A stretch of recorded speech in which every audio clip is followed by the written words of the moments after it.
Welcome every one. آج کی video میں ہم رابرٹ فراسٹ کی ایک فیمس پوئم ڈیٹیل کے ساتھ پڑھیں گی، stopping by woods on a snowy evening. تو چلیے poem line by line explain کرتے ہی. Now this is the first stanza of the poem. Whose words these are? I think I know. Poet کہتا ہے کہ یہ جنگل کس کا ہے؟ میرا خیال ہے کہ میں اس کے مالک کو جانتا ہوں. His house is in the village though. اگرچہ اس کا گھر گاؤں میں ہے. He will not see me stopping here. وہ مجھے نہیں دیکھ پائے گا اگر میں یہاں رک جاتا ہوں. To watch his woods fill up with snow. تاکہ میں اس کے جنگل کو دیکھ سکوں جو برف سے ڈھکا ہوا ہے. رابرٹ فراسٹ اپنے گھوڑے پر سوار ہو کر سفر کرتا ہے. وہ ایک جنگل سے گزرتا ہے جس میں بہت سارے درخت ہوتے ہیں.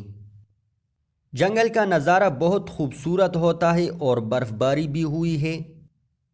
جنگل کی خوبصورتی اور پرسکون ماحول نے پوئٹ کو اپنی طرف اٹریکٹ کیا. شام کا وقت ہے، اندھیرا چھا جانے والا ہے اور پوئٹ جنگل کے بیچ رک جاتا ہے. اب آگے دیکھتے ہیں کہ جنگل میں رک جانے کے بعد پوئٹ سیکنڈ سٹینزا میں کیا کہتا ہے. This is the second stanza of the poem. My little horse must think it queer. Poet کہتا ہے کہ میرا گھوڑا بھی ضرور سوچتا ہوگا کہ یہ بات تو بالکل عجیب ہے. To stop without a farm house near. کہ قریب کوئی فارم ہاؤس بھی نہیں جہاں پر ہم سٹے کریں. Between the woods and frozen lake. یعنی اس جنگل اور جمی ہوئی جھیل کے درمیان. The darkest evening of the year. اور یہ سال کی سب سے سرد اور تاریک ترین شام ہے. پوئٹ کہتا ہے کہ میرا گھوڑا بھی اس بات پر ضرور حیران ہوگا کہ قریب کوئی فارم ہاؤس بھی نہیں جہاں پر ہم سٹے کریں. یہ سال کی سب سے سرد اور تاریک ترین شام ہے. ایک طرف جنگل اور دوسری طرف برف سے جمی ہوئی جھیل ہے. آخر میرا مالک یہاں کیوں رک گیا؟ Now this is the third stanza of the poem. He gives his harness bells a shake. وہ گھوڑا اپنے بیل کو ہلاتا ہے. To ask if there is some mistake. تاکہ معلوم ہو کہ کوئی غلطی تو نہیں ہوئی. یعنی اس طرح وہ گھوڑا پوئٹ کو انفارم کرتا ہے کہ ہم کئی غلط جگہ پر تو نہیں آئے، کیونکہ ایسی جگہ پر رکنا نامناسب ہے. The only other sounds the sweep of easy wind and downy flag.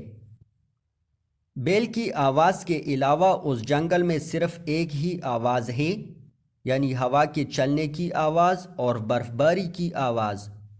یعنی جنگل میں ہر طرف خاموشی اور سکون ہے. پوئٹ کہتا ہے کہ جنگل میں رکنے کے بعد گھوڑا اپنی گردن میں بیل کو ہلاتا ہے، یعنی یہ اپنے مالک کو انفارم کرتا ہے تاکہ مالک کو معلوم ہو جائے کہ ہم غلط جگہ پر تو نہیں رک گئے. جنگل میں بیل کی آواز کے علاوہ صرف ہوا کے چلنے اور برف باری کی آواز ہے، یعنی ہر طرف خاموشی اور سکون کا ماحول ہے. This is the last stanza of the poem. The woods are lovely, dark and deep. جنگل بہت بڑا، خوبصورت اور تاریک ہے. But I have promises to keep. مگر بہت سے وعدے ہیں اور بہت سے کام ہیں جو میں نے پورے کرنے ہیں. And miles to go before I sleep. And miles to go before I sleep. اور سونے سے پہلے میں نے بہت لمبا سفر کرنا ہے. پوئٹ کہتا ہے کہ جنگل میں ہر طرف خاموشی اور سکون ہے. میں اس جنگل میں رک کر اس خاموشی اور سکون کو انجوائے کرنا چاہتا ہوں، مگر میں نے اور بھی بہت سے کام کرنے ہیں.